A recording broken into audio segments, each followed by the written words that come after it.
Nobres alunos, estamos de volta agora para a quarta parte da aula do domingo pela manhã.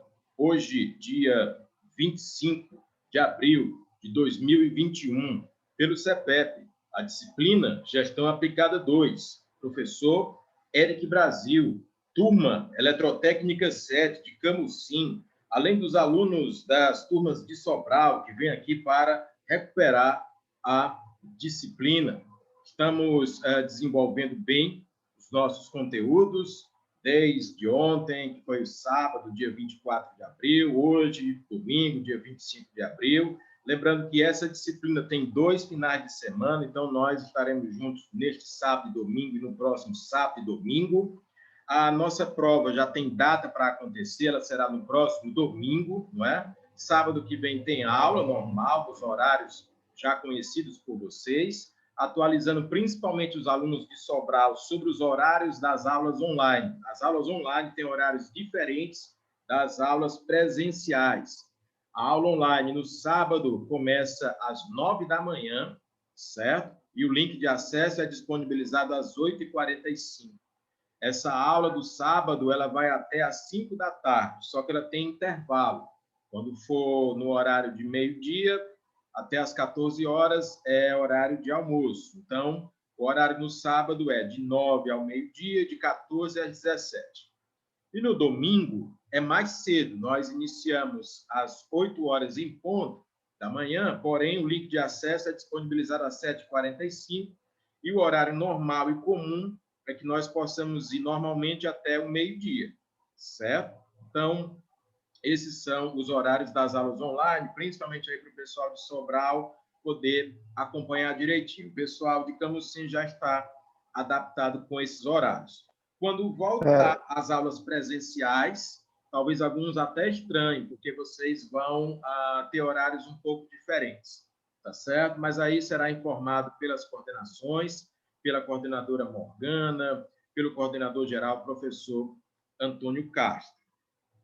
Antes do Vitor falar, porque o Vitor ele tem uma pergunta importante para fazer, alguém gostaria ainda de falar alguma coisa?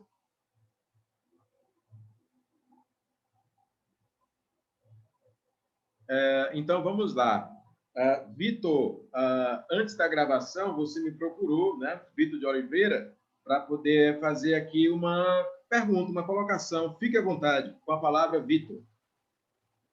É uma dúvida que eu tenho, professor, a respeito da tecnologia.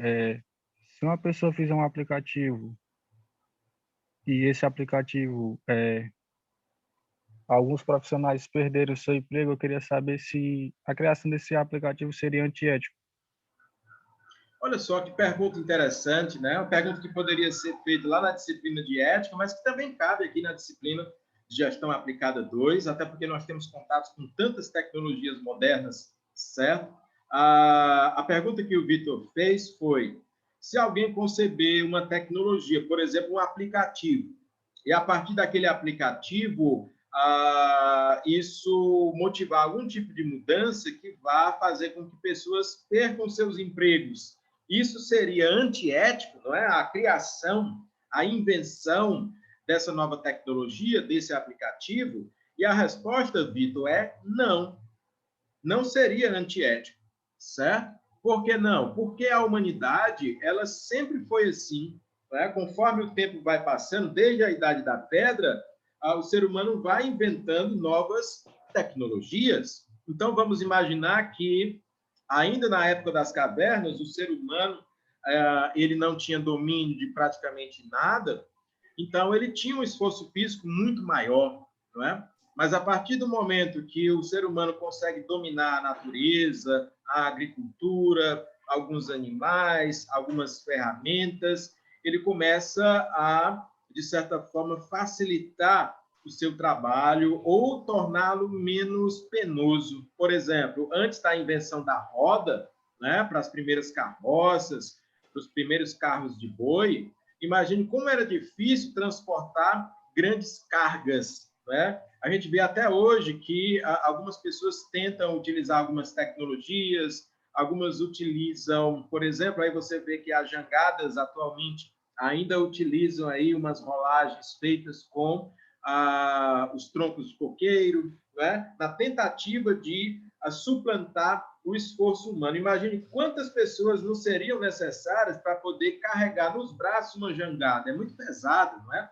Mas aí, de repente, o ser humano ele cria uma tecnologia simples, que é um rolo ou uma rolagem a partir de um tronco de uma árvore, né? Nesse caso, o coqueiro, e consegue rolar uma coisa muito pesada com poucas pessoas. Né? Então, isso é uma tecnologia rudimentar, mas certo? Então, a partir do momento que você faz isso, você desempregou muitos carregadores de jangada, vamos dizer assim, né?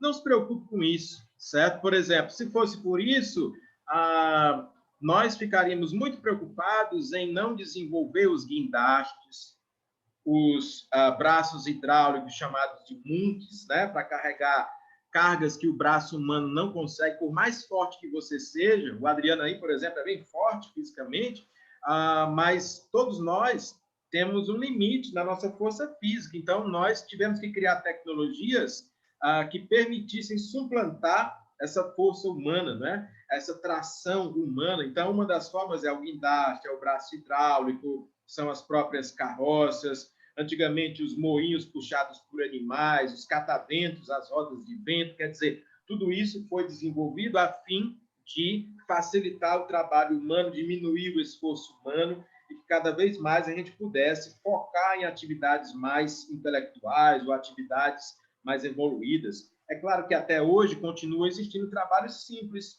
Os estivadores, por exemplo, que trabalham nos portos, eles trabalham com cargas, né?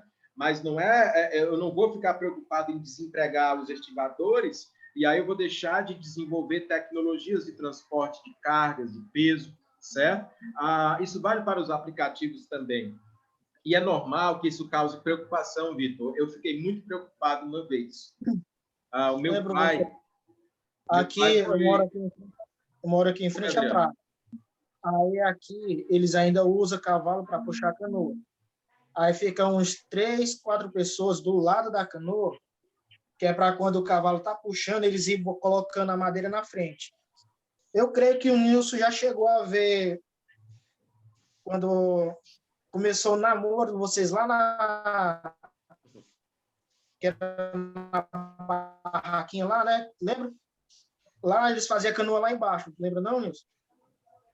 Só que era muito mais perto do que aqui onde eu moro. Ele mora, era só um pulo, só atravessar a rua. Aqui, onde eles constroem, é um pouquinho longe. Eles ainda usam carroça ou o próprio cavalo, na frente das canoas, aí puxa até na praia. Pois é, né? E assim, isso pode ainda ser utilizado, mas a gente vai cada vez ver menos, né, a questão da frequência com que métodos um pouco mais rudimentares são utilizados, as tecnologias vêm chegando. Claro que por conta da tradição ou da realidade local, alguns podem se manter dessa forma, mas eu presenciei uma coisa que me preocupou muito, que aconteceu mais ou menos ali no ano de 2005, né? Mais ou menos ali no ano de 2005, há uns 16 anos atrás, enfim, há menos de 20 anos, eu observei que as empresas do grupo Ipioca estavam se informatizando e se modernizando. E até então, até aquela data, começo do ano 2000, 2002, 2003, 2004, eles ainda trabalhavam com o corte da cana manual, praticamente manual, havia algumas máquinas e tudo mais, mas a maior parte do corte era feito por trabalhadores com a goiva, né, com o facão, enfim, dependia da força humana. Isso era um trabalho penoso, você sabe que cortar cana é um trabalho penoso, mas mesmo assim gerava muitos empregos, mesmo que empregos simples, mas as pessoas trabalhavam e ganhavam a vida com isso. E aí, a partir de 2004, 2005, a empresa decidiu se mecanizar totalmente, se modernizar, se informatizar, e junto com isso veio as grandes colheitadeiras de cana, também chamadas de coletoras de cana, que são grandes máquinas que têm a capacidade de fazer o corte da cana, e um trabalho dessa máquina equivale ao trabalho de 150 homens. 150 operários. Então, a empresa em vez de ficar com 150 homens, basta 2. Um para operar a máquina e o outro para, normalmente, vir num veículo de suporte ao lado para acompanhar essa colheita, certo? Claro que eles podem se revezar por turnos, aí você precisa de 2 ou 3 operadores, de acordo com o turno, mas, assim, em vez de empregar 150 homens, talvez eles empregassem agora 10 para poder fazer o mesmo trabalho, certo? Então, isso desempregou muita gente? Com certeza, mas aí eu vou ter medo da tecnologia da colheitadeira, das novas máquinas, da tecnologia? Não, eu não posso fazer isso, porque senão as empresas elas vão perder a sua competitividade, não é? Assim, eu tenho que me lembrar também de que, à medida que alguns postos de trabalho são extintos, outros são criados. A partir do ponto em que algumas habilidades são descartadas, outras são exigidas, certo? Então, cabe ao ser humano também, ao trabalhador também, visualizar isso na sua carreira profissional. E isso não acontece só para trabalhos simples, não. Já te dou a palavra, Tiago. Isso acontece até para trabalhos considerados trabalhos de ponta. O meu avô, pai de minha mãe, ele foi um exímio radiotelegrafista. Ele dominava os telégrafos e ele dominava o chamado código Morse, aquele código que só tem 2 símbolos, o ponto e a linha, né? Que você pode fazer através do som ou da luz. Ele sabia fazer isso, ele se comunicava, ele tinha um alfabeto completo, só com o jogo de luz ele sabia escrever e se comunicar. Ou então, só batendo no telégrafo, ponto, linha, ele sabia se comunicar. E ele era contratado para trabalhar, meus amigos, em navios, na Marinha Mercante. Ele era contratado para trabalhar em aviões, em aeronaves de grande porte. Não é? Tinha o piloto, o copiloto, meu avô era o terceiro homem. Aquele terceiro homem é o homem das comunicações. E ele tinha empregos muito bons, certo? Só que o tempo foi passando, as tecnologias foram chegando e a profissão de telegrafista foi se acabando. Até o momento que ele não tinha mais emprego. Que não queriam mais o trabalho que ele fazia, muito embora ele fosse muito bom. Então, ele teve que se adaptar, reunir os conhecimentos que ele tinha, se reciclar para fazer um outro tipo de trabalho. Aí meu avô foi trabalhar nos Correios, meu avô se tornou professor, se tornou coordenador de curso, né? Acho até que essa veia de professor que eu tenho veio um pouquinho dele. Então, ele se adaptou, entendeu? Nós não precisamos ter medo das tecnologias. Mas, assim, antes do Tiago e do Nilson falarem, respondendo aí ao Vitor, eu queria dizer que cabe aos governos, aos legisladores e aos representantes da sociedade observar o limite do avanço dessas tecnologias. Aí sim, não é uma preocupação que deva pairar na sua cabeça, Vitor, ou na cabeça do inventor, do criador, porque nós devemos estimular a criação, a invenção, a inovação. Agora, os governantes, os governos, eles podem se preocupar com isso. Me dá um exemplo, professor. Vou te dar um exemplo. O Japão, como vocês sabem, é um dos países mais avançados do mundo, com as maiores tecnologias do mundo. Só que o governo japonês, ele impõe uma legislação que limita a questão da automação das empresas. Mesmo o Japão tendo muitos robôs, tendo muitas máquinas, tendo muitas tecnologias, as leis de lá exigem que as empresas, mesmo aquelas muito automatizadas com robôs, tenham pelo menos determinado número de funcionários humanos. Isso é por lei.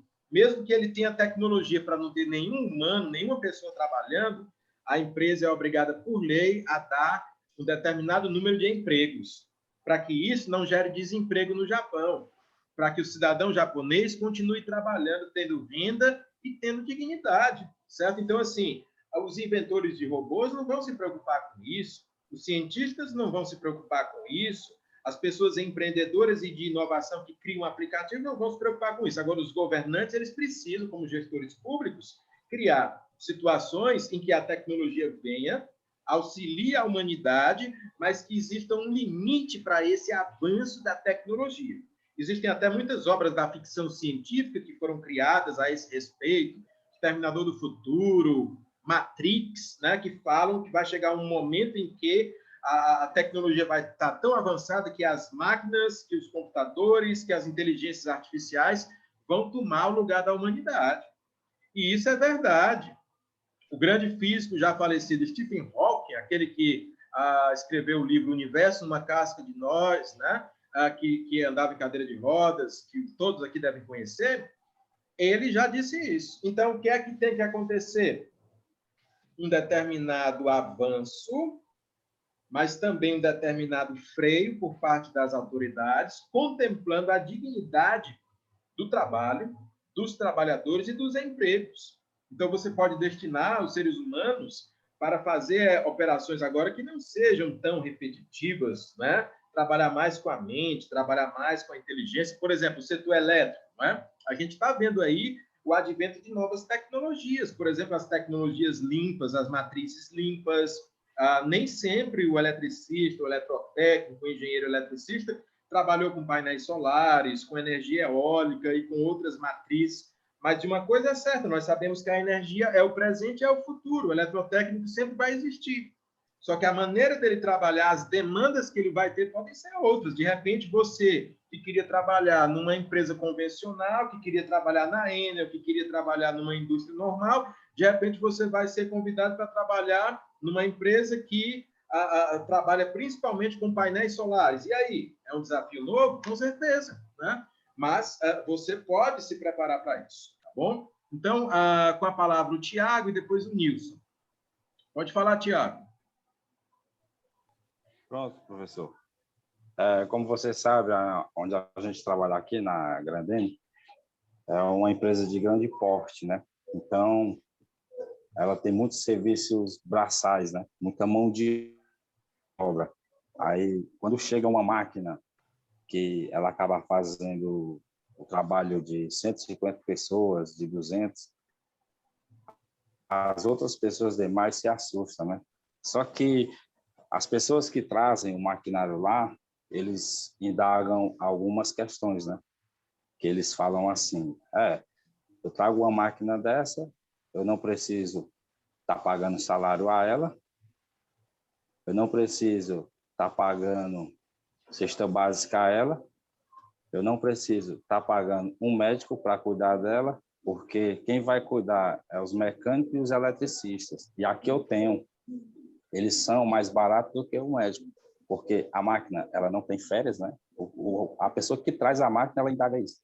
A máquina não precisa de férias e você precisa, mesmo você estando em casa, de férias, eu estou pagando o médico aqui para você, você estando em casa, eu estou pagando a sua cesta básica, a sua alimentação diária, né? Que a gente almoça e janta lá na empresa, e eu estou pagando, estou tendo esses custos com você, você estando em casa de férias. Enquanto com a máquina, que vai tirar o trabalho de 150 pessoas, eu vou reduzir um custo para a empresa em termos salarial, com médico, com alimentação, com cesta básica e outras demais coisas. Então, as pessoas ficam assustadas, né? Mas essa é a evolução, né? Essa é a evolução que todo dia a gente vê. Eu acho que não só na Grandene, mas em todo o polo industrial aí. Pronto, antes do Nilson falar, eu vou comentar aqui o que o Tiago falou. É verdade, Tiago. O que é que o empresário quer? Reduzir custos. Se o empresário pudesse, só tinha robô trabalhando a custos muito abaixo dos humanos. O empresário pensa em reduzir custos, o empresário pensa no interesse dele. Ele não está errado. Só que também existe o outro lado da moeda. O trabalhador precisa também pensar nos seus interesses e a sociedade como um todo. Quem é que regula isso? É por isso que existem os governos. É por isso que existem as leis. É por isso que existe a justiça. É por isso que existe a justiça do trabalho. É por isso que existe o sindicato, para representar esses interesses. Não é o empresário que vai lutar por você, não. O empresário, ele luta para que a empresa dele avance, para que ele tenha lucratividade. Se ele puder contratar você pagando R$1, ele vai contratar você pagando R$1, certo? É por isso que a lei é que tem que estabelecer qual é o valor do salário mínimo, qual é o piso salarial da sua categoria. Se for pela cabeça do empresário, ele vai te colocar para trabalhar 20 horas por dia, como era antigamente, mas a lei diz que você tem uma determinada jornada de trabalho. É por isso que é muito importante você conhecer o equilíbrio de forças da sociedade. Cada um luta pelos seus interesses. O trabalhador, muitas vezes, luta pelas melhores condições de salário, de benefícios. O empresário luta pelas menores condições de custo e maiores condições de lucro. E os órgãos que representam a sociedade devem lutar pelos interesses da sociedade. Os governos nem podem oprimir os empresários a ponto deles não gerarem mais empregos, mas também não podem deixar eles soltos para fazer o que quiserem. E o governo também não pode estabelecer direitos infinitos para o trabalhador, porque isso vai desestimular a geração de empregos, mas também não pode afrouxar demais as relações trabalhistas. Não é? Tem que fazer como é feito no Japão. Lá no Japão existem empresas, existem robôs, existe tecnologia, existe avanço e existe renda, existe dignidade humana, equilíbrio. Lembre-se disso. Se você deixar o poder nas mãos só de um segmento da sociedade, esse segmento ele vai explorar o outro. Lembre-se sempre do equilíbrio de forças. É por isso que você precisa enxergar com bons olhos a existência de sindicatos, a existência de leis trabalhistas, a existência da CLT, a existência de órgãos representativos do trabalho. É por isso que você deve ficar atento, por exemplo, por que o Ministério do Trabalho não existe mais da maneira como existia antes? Aí você fica com medo mesmo, certo? Por que a CLT está sendo tão flexibilizada? Você pode argumentar que é por causa da Covid, é por causa da crise. Pois é, mas desde o governo Temer, já vem sendo flexibilizada, o trabalhador já vem perdendo muitos direitos, certo? Então, tenha cuidado com isso, porque o empresário vai lutar pelos interesses dele, os trabalhadores devem lutar pelos seus, os empreendedores pelos seus, os inventores e os autônomos pelos deles. E juntos, a sociedade precisa equilibrar esses interesses, e é para isso que existem os governos, a justiça, a legislação, e até mesmo os movimentos de classe, certo? Às vezes você vê uma passeata na rua legítima, você diz, é um bando de arruaceiro. Não. Às vezes ali são pessoas que legitimamente estão lutando contra uma mudança que vai ferir os seus interesses, certo? Então, esse jogo de força é que faz uma sociedade saudável quando essas forças estão em equilíbrio, e não quando uma está muito forte e a outra muito fraca, não. Mas é sim o equilíbrio delas. Diga, Nilson, pode falar. Sobre o que o Vitor falou aí, a evolução causa desemprego, mas eu tenho um exemplo de um colega aqui, que ele é eletricista. No tempo da Coelce, não sei se alguém lembra, mas no tempo que existia Coelce, ele era chefe lá na Coelce. Ele é um cara semi-analfabeto, por sinal muito inteligente, cara ótimo profissional, mas porventura de exigências de curso, de treinamento, ele acabou ficando desempregado. Só que aí ele teve o jogo de cintura, um rapaz falou aí, o medo de ficar desempregado. O cara acaba se adaptando. Ele continuou exercendo a função de eletricista, só que ele deixou de trabalhar em empresas para ser autônomo. É um cara hoje bem-sucedido, digamos, bem-sucedido, entre aspas, exerce um ótimo trabalho, um ótimo profissional, e nem por isso dele não ser capacitado, ele deixou se abater. Correu atrás, é um cara que não falta sem seu serviço, é um ótimo profissional, muito indicado em Camocim. E assim, ele se adaptou, né?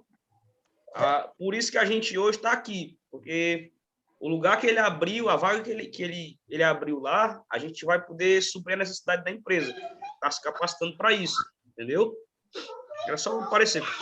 Obrigado pelas palavras do Nilson. Antônio José, já vou te dar a palavra, mas antes do Antônio José falar, eu queria lançar aqui um comunicado para vocês, certo? Todos nós, né, procuramos ser muito profissionais, certo? Mas todos nós também somos sujeitos a problemas pessoais, certo? Então, de sexta-feira para cá, aconteceram alguns eventos na minha família, certo? Professor, o que foi que aconteceu? Meu pai, ele foi acometido por uma Covid-19, né? Então, meu pai foi diagnosticado com Covid, ele mora no município de Pindoretama e ele foi hospitalizado lá, certo? E sexta-feira, ele já vinha sentindo alguns sintomas, mas ele foi hospitalizado na sexta-feira. E ele tinha algumas oscilações, a gente achava que ele ia se recuperar logo, mas o quadro dele piorou e, com a graça de Deus, ele conseguiu uma vaga aqui em Fortaleza, no Hospital Leonardo da Vinci, que é um hospital de referência para o tratamento da Covid, né? Aí ele foi enviado para Fortaleza na madrugada de sexta-feira para sábado, às 3 horas da manhã. Quando ele chegou no Hospital Leonardo da Vinci, ele foi imediatamente encaminhado para aquele procedimento do capacete Elmo, porque ele não estava respirando bem, então o capacete Elmo ajuda no processo da respiração. Mas, mesmo assim, a situação dele continua a piorar e os médicos decidiram que ele seria intubado, né? Então, ele foi intubado ontem, certo? E aí ele está numa situação em que, eu não sei se alguns de vocês sabem como é o processo da intubação, mas é um processo muito difícil, né? E a pessoa fica inconsciente, fica com alimentação intravenosa, enfim, é uma situação delicada, difícil. E o boletim médico agora diz que o estado do meu pai é grave, certo? Então, diante de tudo isso, eu solicitei ao professor Antônio Castro, nosso coordenador, para a gente encerrar hoje meia hora mais cedo. Eu preciso prestar assistência a ele e à minha família também, tá certo? Eu não passei essa notícia antes para vocês, porque eu não gosto muito de misturar a vida pessoal com a vida profissional, mas tudo tem um limite, né? Claro. E há momentos em que a gente precisa, obviamente, comunicar o que acontece nas nossas vidas, certo? Estamos lutando aí para a recuperação dele, mas a principal dificuldade é que não pode ter acompanhante no leito, por causa da Covid, não pode entrar no hospital, não pode ter celular para se comunicar, quer dizer, é uma restrição de comunicação muito grande. Então, preciso agora ir buscar informações e tomar providências para o tratamento de meu pai. Eu quero comunicar e deixar bem claro que a nossa disciplina continua normalmente, independente do desfecho de tudo isso. Nós temos aula normal no próximo sábado, próximo domingo vamos fazer prova, certo? E eu lancei todos os conteúdos programados para este final de semana, tanto sábado quanto domingo, tá certo? Então, eu vou encerrar um pouquinho mais cedo agora. E se alguém quiser falar alguma coisa, Antônio José estava com a palavra, né? Enfim, fiquem à vontade. Professor. Era só, primeiramente, melhoras aí para o seu pai, professor, aí que dê tudo certo, viu? E muita fé, vai dar tudo certo aí. E a questão do assunto lá era só a questão que o Nilson estava falando aí, do amigo dele e tal, que não tinha estudo, a respeito do vídeo, né? Tem males que vêm para o bem. No caso, tem pessoas que, como a mulher lá no vídeo citou, ela foi tirada da caminha dela quente. Precisou de um empurrãozinho para que ela encontrasse o foco dela, o objetivo dela. No caso, o amigo do Nilson aí foi do mesmo jeito. Ele precisou desse empurrão, veio assim, sem ele querer, mas que se tornou melhor para ele, né? E hoje, Antônio José, ele fala que hoje ele ganha muito melhor do que se ele tivesse fichado numa empresa, mas... É aquele empurrãozinho que falta na vida da gente. Às vezes a gente se acomoda demais, aí tem que ver outra pessoa dando esse empurrão que é para você abrir a mente e ver que você se acomodou demais naquilo. Verdade. Verdade. Eu vou pedir que todos liguem a câmera novamente, porque nós vamos tirar a foto de encerramento. E se alguém quiser falar mais alguma coisa, pode ir falando, tá certo? Mas eu preciso me apressar, porque eu marquei com a minha família agora às 11h30. Fale, Adriano, Adriano Costa fala, depois o Adriano Brito e depois o Nilson.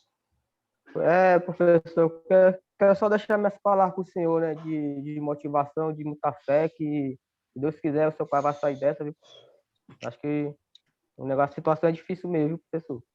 Infelizmente, né, essa doença veio mesmo para acabar com muitos entes queridos da gente. Quero deixar minha palavra de motivação para o senhor. Obrigado pelas palavras aí, o Adriano Costa. Adriano Brito, querendo falar com a palavra. O meu também é a mesma coisa. Ainda bem que o seu pai ele está num ótimo hospital, porque a minha mãe também foi para o mesmo hospital. Ela passou 2 dias aqui na UPA. UPA não, é um lugar qualquer. Aqui só tem o nome UPA. Aí ela foi passar uma semana, se recuperou muito bem, os pessoal de lá tratam a pessoa muito bem, sempre perguntando como é que a pessoa está. Ela também foi entubada. E, graças a Deus, já está com 1 ano aqui. Ela sente alguns sintomas que a doença causa isso mesmo. Mas, em nome de Jesus, vai melhorar. E sábado a gente já escutar da sua boca dizer que ele já está em casa. Muito obrigado pelas palavras, Adriano Brito. Nilson, quer falar? Não, só complementar os meninos aí. Desejar boa sorte para você, que seu pai melhore. E vamos na fé, porque do jeito que as coisas vão, cara, a gente não quer que aconteça, certo? A gente pede que não aconteça, mas temos que se preparar para tudo. Mas melhoras para o seu pai, beleza? Obrigado. Obrigado, Nilson, pelas palavras. Bom, vamos ligar nossas câmeras. Eu vou tirar a foto de encerramento. Certo?